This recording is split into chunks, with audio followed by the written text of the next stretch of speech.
জাতীয় পার্টি কর্তৃক আয়োজিত আজকের ইসরায়েল কর্তৃক গাজায় গুলিবর্ষণ এবং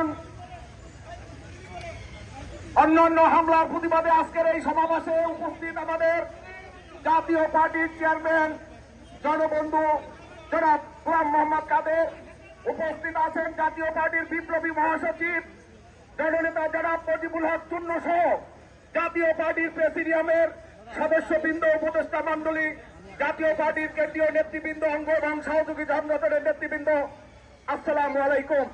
বন্ধুরা আমার, আপনারা জানেন আজকে 220 কোটি মুসলমান, আমরা আজকে 220 কোটি মুসলমানের মধ্যে সেই ইসরায়েল মাত্র 70 লক্ষ থেকে 80 লক্ষ লোক, তারা আমাদের মুসলমানদের উপর দীর্ঘ কয়েক যুগ ধরে আজকের তাদের উপর নির্বিচারে গুলি হত্যা করে যাচ্ছে।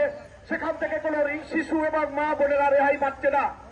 আমরা তাই বলতে চাই জাতীয় পার্টির পক্ষ থেকে বাংলাদেশের সরকারকে বলতে চাই, অবিলম্বে এই যে হত্যাযজ্ঞের বিরুদ্ধে বাংলাদেশের পক্ষ থেকে একটি মিছিল করে প্রতিবাদ জানানোর জন্য, পাশাপাশি বাংলাদেশকে সন্ত্রাস এবং নৈরাজ্য এবং জাতীয় পার্টিকে বাংলাদেশের রাজনীতি করার জন্য সুযোগ সুবিধা দেওয়ার জন্য অনুরোধ করছি। আপনারা জানেন আজকের ইসরায়েল কেন সেখানে হামলা করছে।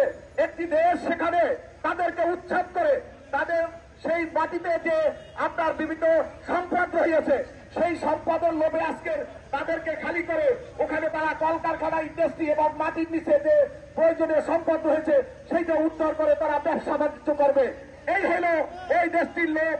এই দেশটি যেখানে লোভ দেয় সেখানে মানুষ নির্বিচারে হত্যা করে।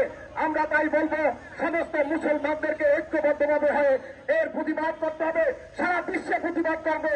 এই কথা বলে আমি আমার সংক্ষিপ্ত বক্তব্য শেষ করছি।